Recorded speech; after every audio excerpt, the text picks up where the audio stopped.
All right, y'all. Today is we're going to go through a deck about video marketing. Going to give you kind of a 101 if you're interested in marketing yourself via video marketing. I'm going to give you a whole lot of stats where you might want to focus your time and attention when it comes to content marketing, building a brand, engaging folks that before their customers and warm them up to liking your brand. This is really the number one way to do that. We see huge brands take advantage of this all the time. And so I'll be going over everything from TikTok, YouTube, Instagram, Facebook, and more. And yes, there's an actual and more. It's not just the title. So we'll go ahead and we'll dive in. If you guys do have questions, please write them down. I will take those at the end. I hope to address a lot of those questions as we go. But if I have anything that I didn't address that is really important, just write that down for me because I don't want you to forget it. All right, so let's open this up for full screen. Beautiful. You guys already know me. I don't need to give an introduction. I prepared this for another organization we're partnered with. American Military Spouse Entrepreneurs, AMSE, is who I originally prepared for. But I've spent 50% of my life in marketing. That was a fun fact that I realized about myself as I prepared this. All right, so we're going to start off with a bunch of stats to kind of bring you guys up to speed of where would you potentially want to spend your time and your energy if you decided to do anything like this related to video marketing for your brands to generate leads. What channels do video marketers plan to use in 2022? Number one channel that folks are planning to use is YouTube, which actually is kind of surprised that TikTok wasn't higher on this list with as much as I hear about it and how it's like crushing records and has more traffic to the site than, time on site than Google. I don't know. It was a really interesting thing. More traffic to the site than Google or something of that nature. YouTube, number one, expected them to be pretty high. LinkedIn, number two, then Instagram tied with it, Facebook video, webinars, which we do a lot of those, TikTok, and then some of these kind of fall into the ones above. So like Instagram TV, it's part of Instagram. Twitter, I don't really cover Twitter in this at all. Facebook Live is covered. I give some recommendations on if you guys want to use Live, what some tools might be that could assist. Not covering interactive video or VR 360 at this time, not covering Snapchat. But there you go. There's kind of the priority list. Types of video that is created. So you'll find that a majority of it is live action, shots of people talking. It's definitely the easiest and it's very, very common. So 42% of folks are creating live action. 33% of it's animated, so a lot of folks will hire this out to companies that do animated videos. On our site, we have animated videos. They're really good. I like explainer videos. They kind of get to the point, make it nice and simple. But it's not normally part of the regular piece of content creation. It could be though. Screen recording, so taking a webinar like this, sharing it. And then there's other types of videos that folks will make. So there you go. Purpose of video created. Number one, explainer videos. And this is what gets a good chunk of budget for folks. They are able to like explain, hey, this is how this particular product or service works. Definitely recommend you guys consider this in terms of on your websites. How you might explain, your SEO process, which is, our SEO process or the pay-per-click process, social media process, etc. If you guys decide that you want to create any type of these videos and you need like specific information, just let us know. Happy to give you bullet points to include. We've made these type of videos for ourselves in the past. So if you want to look at our other brands, SEOcompany.com, you'll find an SEO explainer video. PPCmanagement.com, you'll find a PPC explainer video. Repmanagement.com, a reputation management explainer video. So there you go. Presentation videos. So we actually integrate into our process. So video can be used for acquiring customers and building brand awareness, but it also can be used to save a whole lot of time. All of you went through the process when you filled out a form on our site of being sent a video automatically, and you watched a 17-minute video about that company and how we operate. And so you can also think about how can you integrate video into your processes, whether that's an onboarding process or a discovery process, making sure you're qualifying your leads a little bit better. I find that definitely that increases the commitment that they've made to learning more about you, and then they show up way more prepared to a meeting. So something to think about. Tons of video ads. We run these, right? We run YouTube ads. We run Facebook ads with video in it. Sales videos, product demos, so on and so forth. Training staff is another good piece if you're going to be bringing on any kind of staff members internally. That can definitely help with SOP trainings. I love it, and Marty hates it because he shakes his head. Exactly. I love it. I create tons of videos on training, and it was the most amazing thing when Jasmine joined us several years ago. She literally first day just sat down, watched all the videos. I didn't even have to ask her. She just found it and did it. That's how I knew I had a good hire. So there you go. I don't think there's anything else I need to really cover there. Average amount spent per video. A lot of this stuff is low budget now. You do not have to spend a whole lot of money. You don't have to make it super fancy. I think you should mind your background a little bit, right? You want to make it look a little good, but outside of that, you really don't have, cell phone and the selfie stick, really, or even your arm. At least mine's like basically a selfie stick. And you're good to go. You can actually create very professional videos that look good. You don't have to spend a whole lot of money on equipment or anything like that. Now, some folks are, right? So as you kind of move up the range, people are investing into props, right? To really engage people beyond just a face. People are investing the $1,000, $5,000 is more of the explainer videos. When we talk about the time for animation, definitely goes up. The man hours go up, and then we kind of end out in this higher tier of, okay, yeah, we're doing TV advertising and things of that nature. Who creates videos for the business? Majority is internal, and this is true for our clients. When we run social media marketing campaigns, if they want video, majority of it's being created by them. We'll give them some pointers of what we think that they should include in the video, but it comes best from them, right? We're not a video development company. We help market videos, but that development happens elsewhere. So most of them are definitely internal, sometimes a mix. And then, yes, there's definitely video development companies that people hire, right? I'm sure, several of our partners, that's what they do. And then they came to us and like, hey, we need people to help with marketing these videos that we've created for them. What does success look like? How are most people measuring success? Some folks are just going off of video engagement and views, and that's all it, and that's all that matters. And I think that's fair from a branding perspective. To go, hey, is it actually being seen, and is it being seen by my target audience?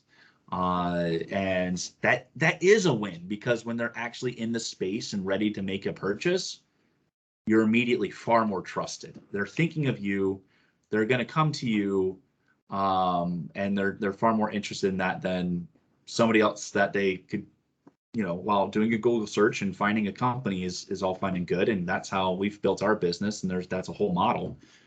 The other thing is people like to buy from people they already trust, and you can have a huge amount of trust with somebody by just have consistently been there providing value over the course of time. I like to track whenever we're doing video, because the way we use video is generally via ads, leads and clicks, how that translates straight into revenue and dollars for us. So we have a closer tie to it to go, hey, that was successful. Brand awareness, customer engagement, retention. So you can also constantly be given something new and exciting to customers. You know, it doesn't just have to be the service that we provide, but it could be extra tips and things that they can be doing. So we solve a marketing problem. Well, marketing creates a new problem, and that's a sales problem. So if they don't know anything about sales or how to, you know, best close deals that we're generating for them, that can be a good customer engagement and retention initiative, is to actually build out some sales training videos and send it out to them so they can best use what we're sending their way. So there you go. Does video actually work? So here's some stats.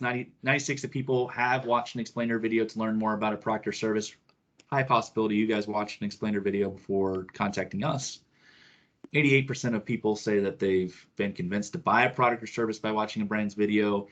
Video just seems to convey, and people trust video a whole lot more than they do someone that's just speaking, like a salesperson, right? Like I could say the same thing on a video and send them a video versus say something you know, in a one-on-one conversation, and video is just more trusted. It's seen as concrete, as unchangeable. This is what everybody sees, so it wasn't just molded to me to sound fancy.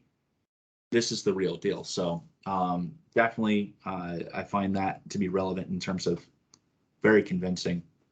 And then 78% of people say that they've been convinced to buy or download a piece of software or app by watching video. So we see it work in a variety of industries. What does the customer want? So do they actually want video? When asked how they most like to learn about a product or service, 73% said they'd prefer to watch a short video. And that's true. I mean, most of us, we'd rather just absorb it real quick than have to read some big, long, you know, page of content. But some people prefer a text-based article. They can read it at their own pace. But a lot of people hate reading. And I'm not a person that hates reading. I love reading, but a lot of people hate reading. Marty really enjoyed our book club that we had for a while, right, Marty? Oh, yes. I think Marty would prefer a video book. That's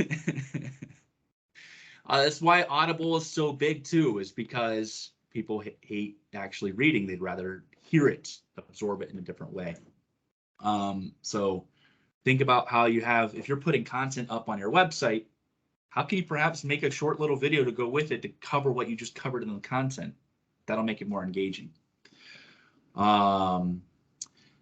So, and then 4% would rather view an infographic. Let's be honest, when you're given the survey, who's clicking, oh yeah, give me an infographic? Not many. 3% would rather download an ebook or manual. Good luck to them. Wow. And then 3% would rather attend a webinar or pitch, and 3% would like a sales call or demo. Most people like to get information at their pace and quickly. The nice thing about video too is if the speaker's talking slowly, you can 2x that thing and hear that very quickly. They can increase their speed. They can skip around, especially if you build, and I recommend this as a best practice. If you're going to, build a YouTube videos for someone to watch, it's a good idea. Unless you're super concerned about them hearing every inch of detail, it's a great idea to go, to add the markers of at 1 minute and 5 seconds, click, it starts this, and 5 minutes and 3 seconds, it starts this. People use that. They like to skip to exactly what they're really interested in learning about. Where are your customers? So this is really the interesting data that I like to go, hey, where should I spend my time? And this, honestly, when I was building this out, convinced me that we need to be spending more time on YouTube as a company ourselves.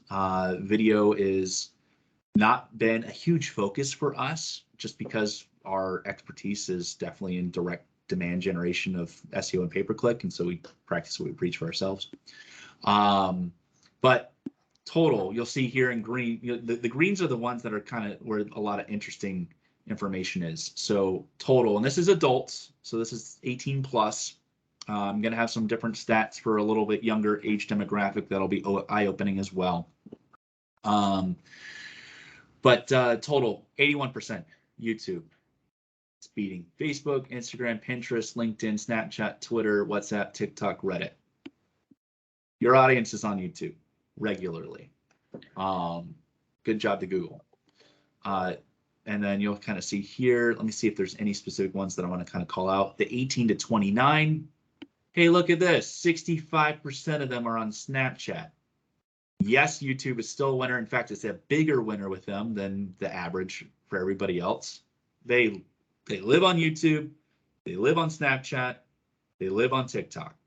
These are the big places that they're at. And interestingly enough, they also spend a good chunk of time on Twitter, more than a lot of other age demographics. So good job to Twitter on that. And they also Reddit. Like they are like the people that are everywhere.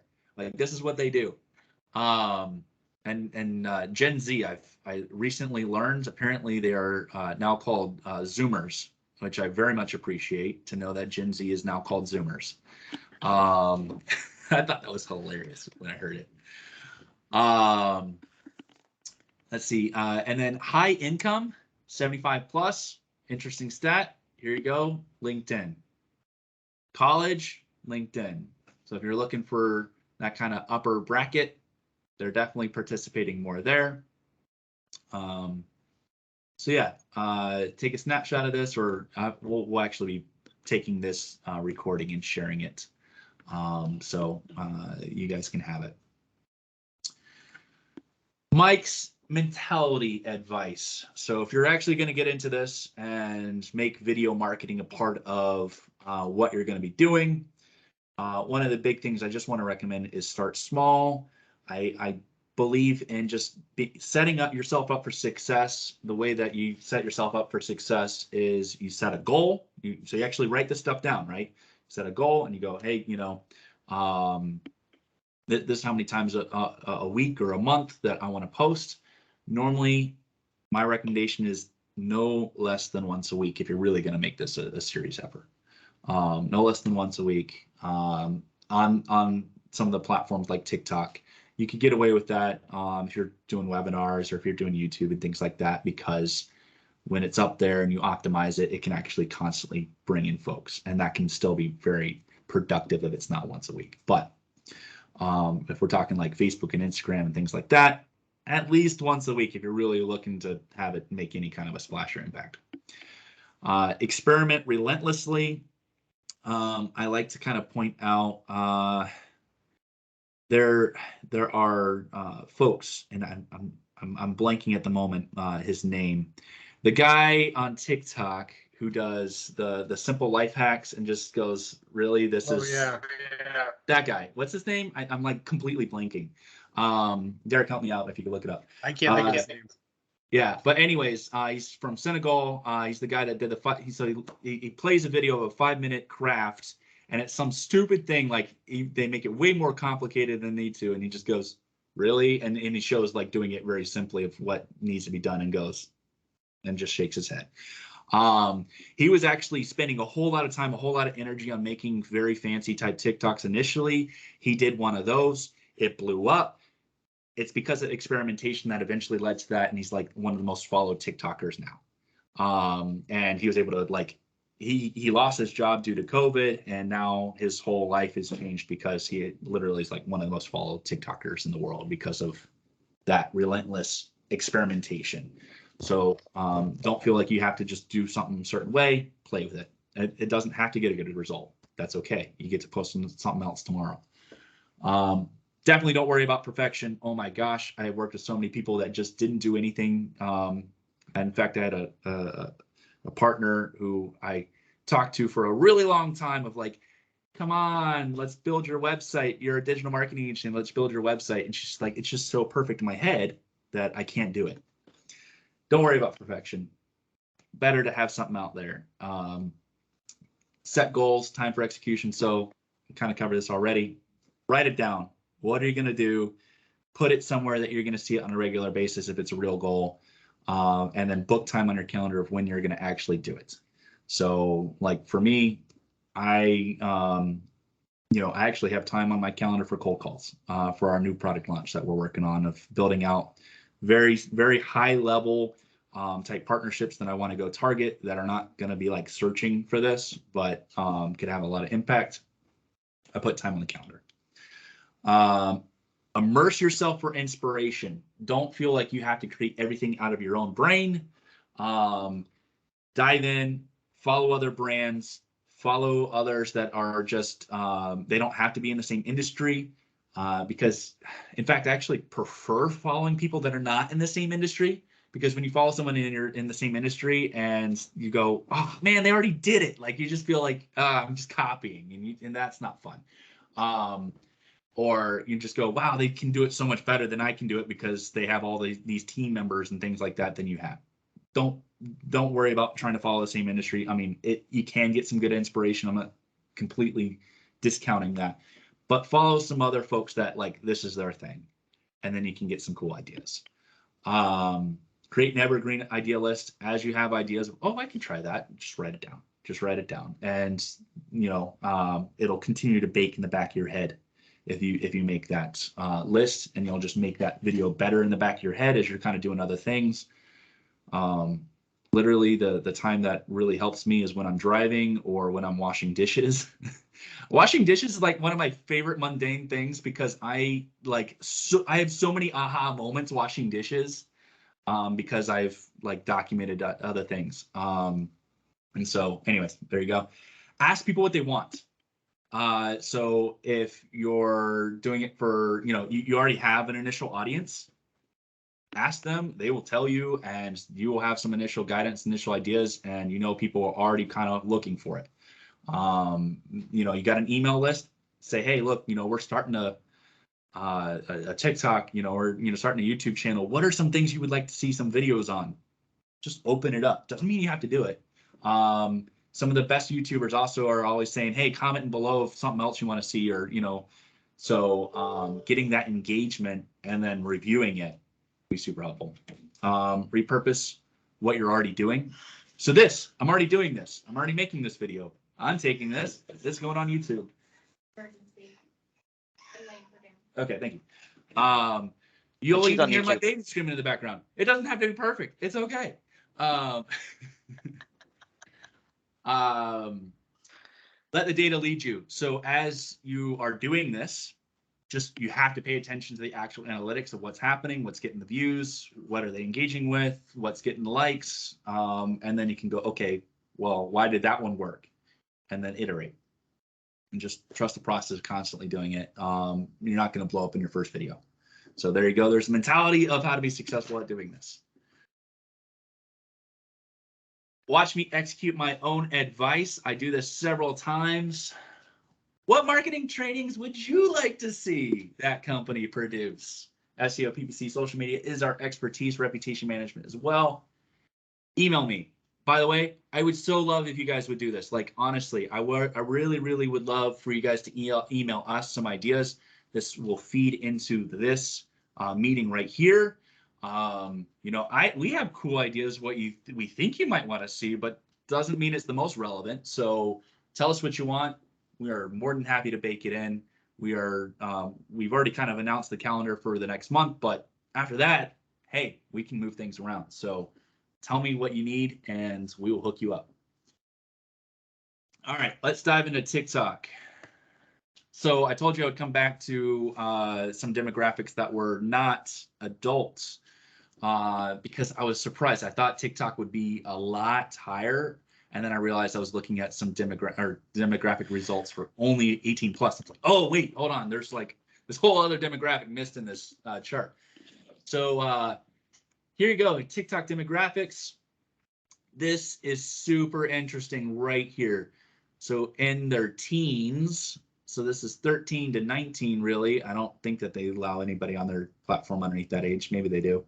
21% of them are male in their teens, 18% are female. So what is this? This is almost 40% of the market right here is in their teens, and then come up here into their 20s, and you got another 14 and 12%. Almost what 60% of the people on TikTok are young. So if that is your market, if you can influence that market for any reason, deploy that market for any reason, these are people that we can be educating. Like, this is a long play for, you know, in terms of marketing agencies, right? Are these guys in high profile positions to make decisions on, you know, oh yeah, we're going to spend our $1 million marketing budget with that company? No, like, you know, that's not what they're here to do. But they are people that you can influence and change the course of their life and educate and become a very trusted resource early on. This is the long game, very likely. But it's also perhaps a potential deployment area. So some of these guys that are 18 plus, so the good chunk is in their 20s, right? They're trying to figure out the world and what they want to do with their lives, and you could perhaps influence that and have, you know, people that are out there doing sales for you, right? You can. This could be a 1099 channel for you. This could be a channel for employment.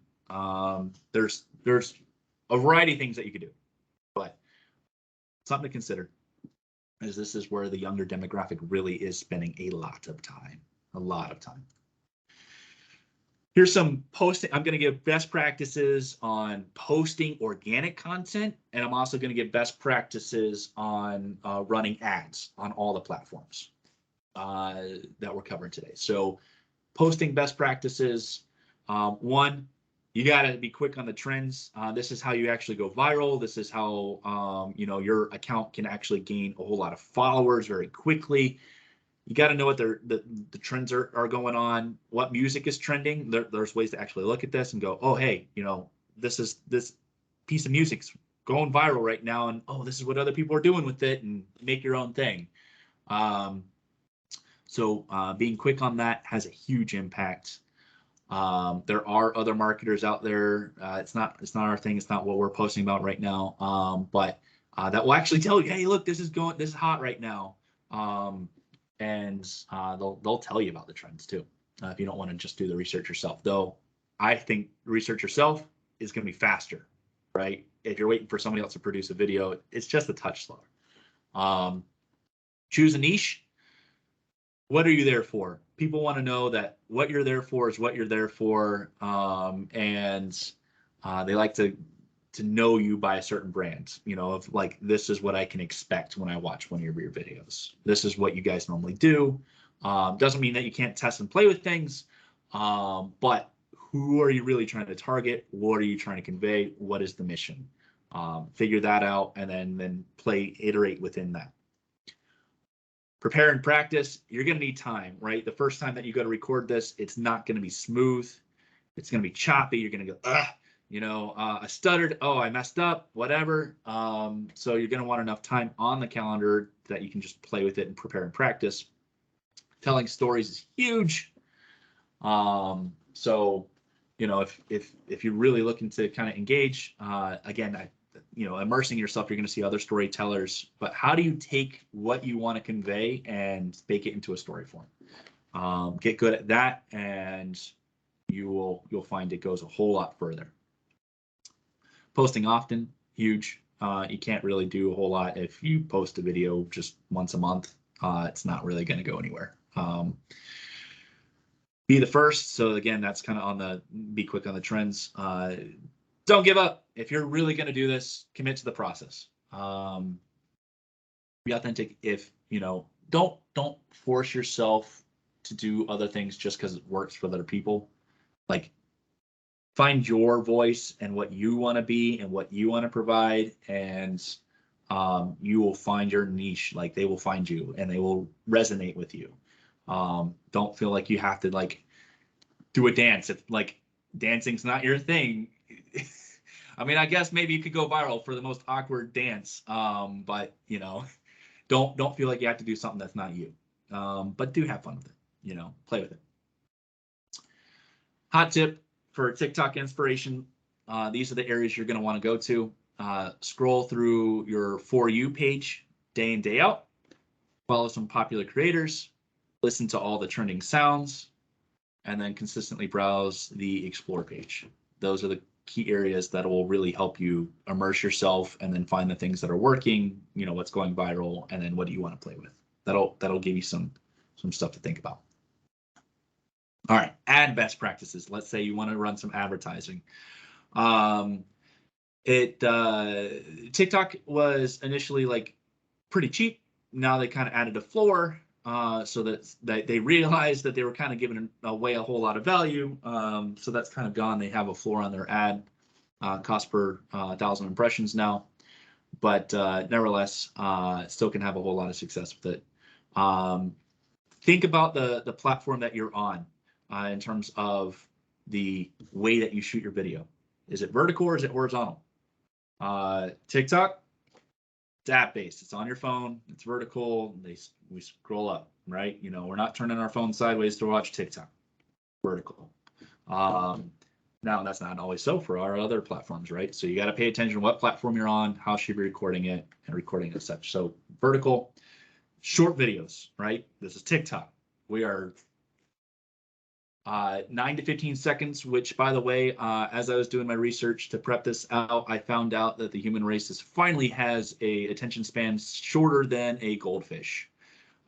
We have achieved that milestone. Congratulations to us. Our time is about 8 seconds. A goldfish is 9 seconds. Go goldfish. I don't know what they see that keeps their attention so long, but yeah, go goldfish. It's because there's so much. We have so much at the fingertips, and if it's not feeding that serotonin quick enough, moving on. So want to limit that video length, including a compelling call to action. Tell people what you want them to do. This is relevant in everything related to marketing. You know, they get to the bottom of an article. Tell them what you want them to do next, and then they will more likely do it. Same thing with your video. You want them to click and go to your website. Tell them. Start with an impactful visual. This is huge, right? You gotta have something that stands out real quick and gets them engaged. Otherwise, you know, slow starts are the worst. They kill good videos. If you start slow, they're not watching the rest of the content. They are there for the serotonin. Center all important elements, because it can definitely cut off the edges. So when you're running the ads, you definitely want to make sure all the important stuff is right there in the center. Add background music. This is TikTok. And then don't forget captions. Highly recommend captions almost through everything for every platform, especially platforms where they can listen to it on silent. We'll get to that here in a minute, like Instagram. You can listen to it on silent. So captions, super important. There you go. That's the ad best practices. All right, let's dive into YouTube. I'm just going real fast here. Write down questions. We will come back to them. So first thing related to YouTube, if you need topic and keyword ideas, there's the simple way, and then there's the more complex way. Simple way that some folks will just get ideas for what should they actually talk about on YouTube. They go to YouTube and they just type in the search bar something related to their industry, and then they get all the ideas. And YouTube will tell you, hey, these are the most popular things underneath this. So if I wanted to talk about TikTok marketing, well, okay, well, then I probably want to, you know, TikTok marketing strategy, 2021, 2022, tutorial course, you know, cool. I can actually tie my title to that if that's appropriate to do. But one of the tools that I like, and there is a free version to this, will give you a lot of good data, is Ahrefs. They have a YouTube keyword tool. So go to that link, or literally just type into Google YouTube keyword tool, and I think they're like ranked number 2. And that will tell you not just this, but it'll actually help hook you up with some potential search volume information and just give you some best guesses. Posting best practices, and let's say we're creating content, building an audience, we're posting it up. Biggest thing that you can do here is research your keywords. Kind of covered that. Optimize your title, description, and tags. No point putting it up if you're not going to do that, because people aren't going to find it. So just make sure keywords in the title, put some keyword information in the description, tag it properly. Put your call to actions. If you have anything that you want them to do, if in the description, you're like, hey, go to here, do this. Put those call to actions URLs at the top of the description. Don't make them scroll. Make it super easy for them to find it. Subtitles, subtitles, subtitles. I'll say this throughout the whole thing. Subtitles are huge. However, YouTube is really nice and can help create those automatically, automagically for you. However, they sometimes get it wrong. So, and they're not, you can make it look prettier and far more engaging. So like, go look at Goalcast. There's some really very impactful videos, draw you in. I think they're good inspiration. And they make their own subtitles. And they color them and highlight certain words and things like that. Play with that too. Takes more time, but definitely can be done. A/B test thumbnails. So don't let it just pull the thumbnail of you like like that's probably I don't know. It seems like every YouTuber's got some crazy shock face in their thumbnail, but they designed it that way, right? And they took a picture and then they added a whole bunch of imagery behind them. So design a thumbnail. Canva is your friend. Canva is my friend, at least, because I'm not a graphic designer. And it will help you make your thumbnails nice, pretty, and bold. And then playlists, use them. Put theming content in the playlist, and you'll have people that watch one video that go on to the next one, and you'll engage them further. All right, ad best practices. So let's say you want to run advertising on YouTube. Keep the video ad 15 to 30 seconds. They're probably skipping before that anyway, right? But captivating people, super important, right? Get to your point super quick. Have that brand hit super quick. Show the brand in action, right? Show what you guys are doing. You want that to happen really quick because we all know the skip ads button is there, and if we analyze our own behavior, we're skipping more ads than we're watching, but there are some ads that seem to catch us, right? So note that. Note the ads that catch you and you go, I didn't skip that. Relate to them and associate what you're doing. Design ads for mobile. This is where a good majority of people are watching it, is actually on mobile, but it will cross-apply. Tell people what you want them to do next at the end. And then prioritize horizontal video, because this was not app first, this was desktop first. And so that definitely have a whole lot of desktop users, have a lot of people that stream it to their TV, watch it that way. And people who watch YouTube on their phone are very used to turning their phone sideways to watch a YouTube video. So prioritize horizontal videos. Otherwise, people really hate the vertical videos, the lines on the side. Like they just go, I don't want to watch this. It's just not aesthetically pleasing. So there you go. Watch me execute my own advice part 2. So I didn't cover this best practice, but one of the best practices you will notice every YouTuber does is they integrate the like and subscribe call to action into every single video. Like and subscribe. Hey guys, like and subscribe. Go to our YouTube channel, please, and subscribe. And we intend on putting out more content in the coming days. I don't know how frequent. Probably use some of this content more frequently to put up there, since this is a good spot that we're actually doing trainings. So there you go. There's our YouTube channel. And moving on, let's talk Instagram. All right. Video posting best practices for Instagram. So there's 4 different types of Instagram videos that you can post. I had to go and make it complex for us. You got stories. So those are the ones that are the most popular. They disappear in 24 hours.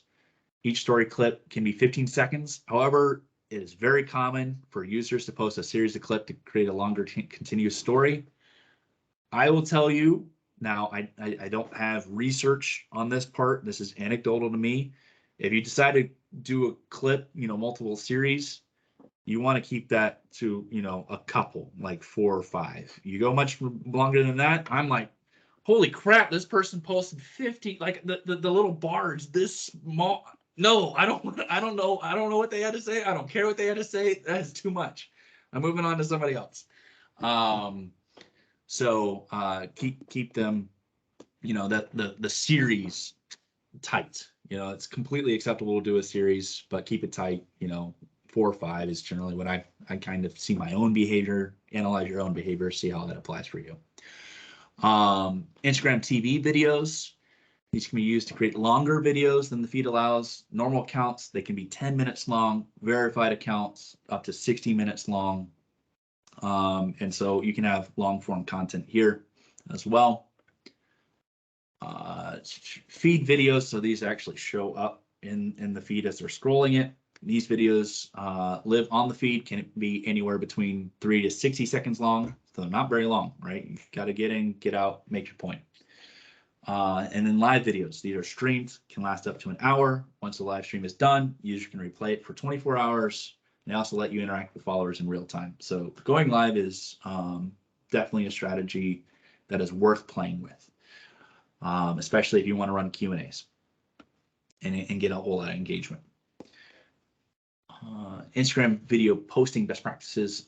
Choose an engaging cover photo for your video so you can get them to go, oh yeah, this looks interesting. I want to play that video. Add music and captions. Captions so crazy important because these will play on silent initially, unless they choose to, like, they can play your video without sound on. So, and then one of the other things I don't know if I got to is maybe in the next one is you can literally have a little call to action that pops up, says turn on sounds. Like, you literally remind the user of, like, hey, they're sitting there watching it without sound. And hey, would you like to turn on sounds? Or, you know, you'll see a lot of folks, they put it right there on the very first screen, turn on sounds. And they go, okay, cool. You know, that's what I'm going to do. But you still want captions for people that are not turning on sounds. A lot of people will initially watch these videos without sound on. And then consider making like an actual look and feel to your brand. So it's like more recognizable. You can play with specific filters that you go, okay, you know, there's certain editing styles, play with it, figure out what really fits your brand. Because when it's and there's sounds you can play with. I don't know if you guys follow Gary Vee, but like he's got his little click sounds that he plays right at the beginning of every video. So you know, oh wow, someone's watching a Gary Vee video right now if you hear it playing. Have little aspects that are related to your brand that people go, oh, I know them. You know, it can actually create real life conversation, which I think is a very powerful thing. Ad best practices. Back to prioritizing vertical videos. Instagram is an app, right? You know, it's not oriented for desktop. Yes, you can technically use it on desktop, but that's not where people are using it. They're using it on their phone, so vertical, and they scroll up. So prioritize that as a vertical video. Promote your brand in the very first few seconds, especially in story ads.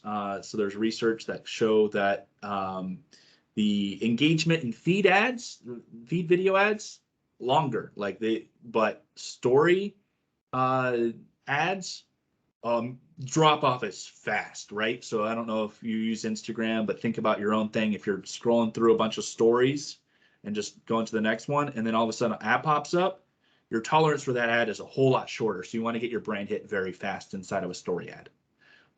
Versus a feed ad, the tolerance for it is a lot longer. If they, okay, you know, they're more likely to watch it. Design for sound off. Captions are essential. Keep it short, 6 to 15 seconds. Remember, we are worse off than goldfish now. All right, Facebook. Posting best practices. So this one's interesting. I thought this was super interesting. Square videos. They get way more screen space on mobile. If you actually optimize your video to be a square video, you know, they actually have to scroll a little bit further before they get past your post. And there's ways that you can specifically do that. One of my tools that I like is called Veed.io, Veed.io. Pretty cool tool, helps you, you know, customize a bunch of stuff. I'm not like a video guy, and so it makes things simple like Canva for me. So anyways, check that out. Focus on one key point for shareability. Really long videos and covering a whole lot of topics. You know, not as like relevant for me to, oh, this was super powerful, let me share it with so and so. Make it so that they go, yep, this is great, I want to share it because we covered one specific topic. And then one of the other best practices I can recommend is if you're really looking to build a community that's going to regularly watch your videos, groups are much better than pages in terms of organic reach. Pages have just been dying. You know, it's almost like I almost don't even recommend having a Facebook page. We have a Facebook page with like over 10,000 followers. We post a post out there, it goes to like 50 people. And I go, why do we even spend time on this? And then I realized that, oh, people in the agency world go, why aren't you posted your Facebook page in a while? I guess I have to do it. So, but groups, definitely the big play. If you want people to actually see your content. Also, going live in groups is super powerful. So there you go. That's Facebook posting best practices. Now, video ad best practices. Again, prioritize square videos, get more real estate. Promote your brand in the very first few seconds, especially again in the story ads, because drop off is really high, right? They see an ad in a story, they're moving on pretty quickly. So you want your brand hit, so you at least got that. And then, you know, you become front of mind from that perspective at minimum. Design for sound off, captions are essential. Suggest viewers tap for sound. And then remember I said don't worry about perfection. That's why I have an extra bullet point for some reason. Keep it short, 6 to 15 seconds. There you go. All right. Now, if you want to go live across multiple platforms, one of the tool sets that I like that I've looked into is good free plan as well is Restream.io. Especially if you're using your personal Facebook profile, this is the way to do it. You know, they have upgrades and things like that they'll engage you with, but that one seems to be a pretty simple platform to use to make it so, oh, I'm going live and it's going on Facebook and it's going on Instagram and it's going on YouTube.